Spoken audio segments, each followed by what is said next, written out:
Alright, so as we get closer to the official release of Etheria Restart, I want to put some spotlight on some characters that I was able to use a lot during the beta, and I think that are just going to be really good characters for people to use if they are able to get them. And today, I want to put the focus on Tiamat. And she's going to be also one of the characters on the beginner banner as well, so I think this will be a great video for people who are not too sure about what to pull for that beginner banner, but I also do have a video planned coming up before the game actually comes out, talking about more of my overall picks for that banner, because there are a lot of good characters there. But to focus in on Tiamat, she is a sub DPS and tank kind of hybrid, and she does have a pretty interesting kit here, and the way that her kit functions, making her both a tank and a sort of sub DPS, it's really good for new players to still be able to get some decent damage with her, while also not really worrying about survivability too much. So going into her kit here, let's start out with her skill 1, or her basic attack, which is a single target hit on enemies, and all of her attacks are HP scaling as well. So she deals 2 hits with this skill, and will consume 8% of her current HP. And in addition to the regular damage on this, she's going to deal a damage equal to the amount of HP she consumed as additional true damage on the enemy as well. Which true damage, it's not really going to be affected by any kind of buffs or debuffs, that kind of stuff. It's just, pure kinds of damage. So that is nice to get a bit more out of Tiamat here. Now the biggest part of her kit is her Mother of Evolution passive that's also in her skill 1 here. So with this passive, she's able to absorb 25% of the damage taken by allies for them. So that means any hit that hits any of your other allies, they're only going to take 75% of the final damage. Tiamat's going to take the other 25%, which is really nice, honestly. And anytime she loses or gains 13% HP, she's going to gain 1 stack of bloodshed. And each of these stacks is going to increase her incoming healing by 4%, and you can stack bloodshed up to 20 times. And when Tiamat gets at least 8 stacks of bloodshed, she's automatically going to enter the ultimate form.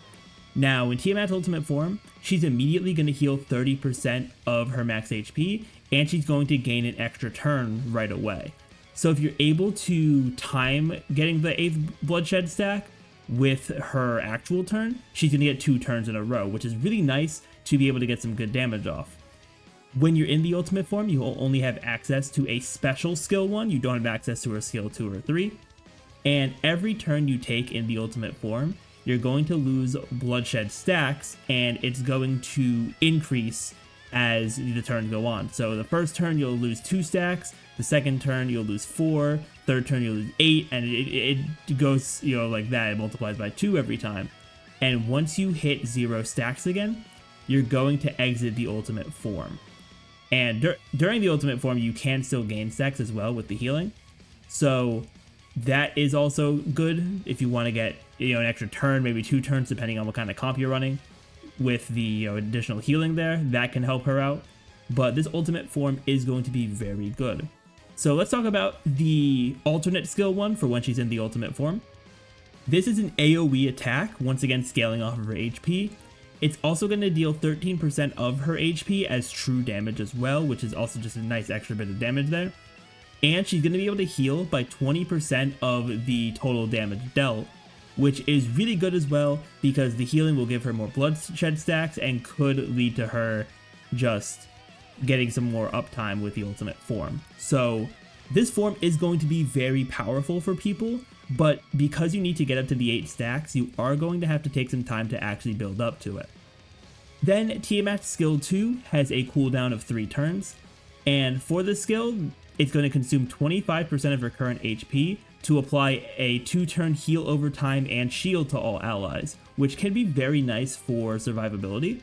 Now, you do have a turn of downtime on this, and depending on the speed stats of your other characters, the 2 turns may go a bit faster than you might want, and you'll have some downtime anyway. But this is going to be very solid.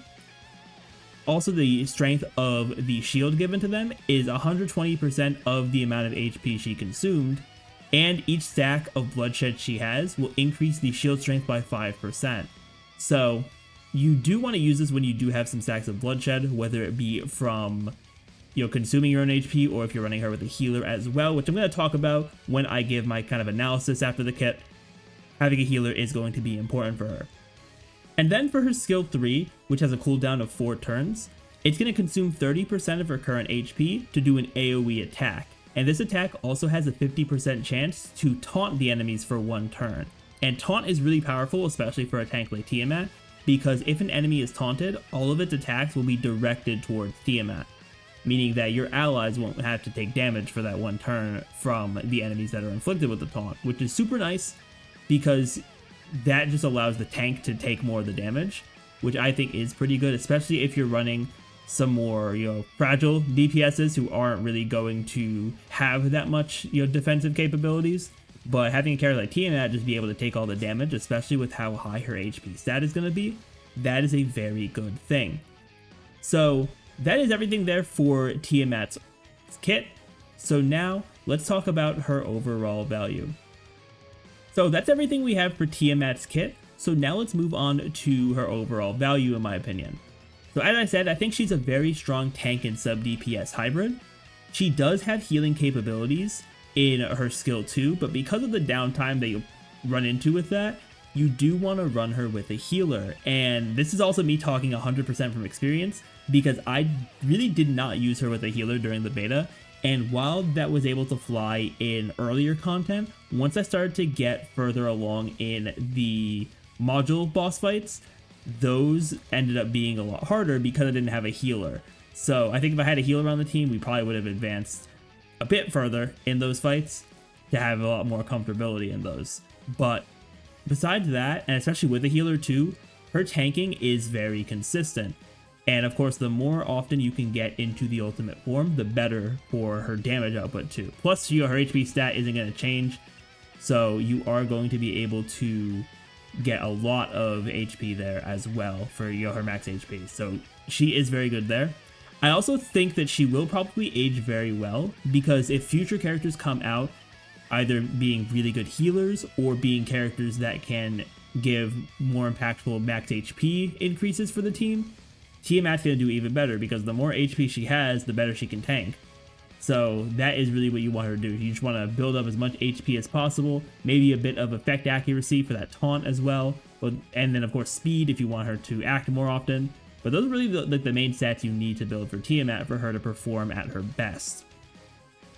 And I think that she is one of the best beginner banner choices, but like I said earlier, I am going to make a separate video talking about the beginner banner, because there are a lot of great characters on there, even without being able to play them in the beta, since I just didn't pull everyone and didn't use everyone. Just from analyzing their kits and seeing other gameplay as well, there are some characters as well as Tiamat that I think beginner players are going to benefit from a lot. So if you are interested in that type of video, or if you want to see more Etheria restart content from me, I definitely recommend hitting that subscribe button there, because I'm going to have a ton more content coming out over the next couple weeks and even beyond once we have the official game. But that is going to be everything from me. Let me know what you think in the comments down below about Tiamat. But with that, everyone, thank you all so much for watching, and I will see you all next time.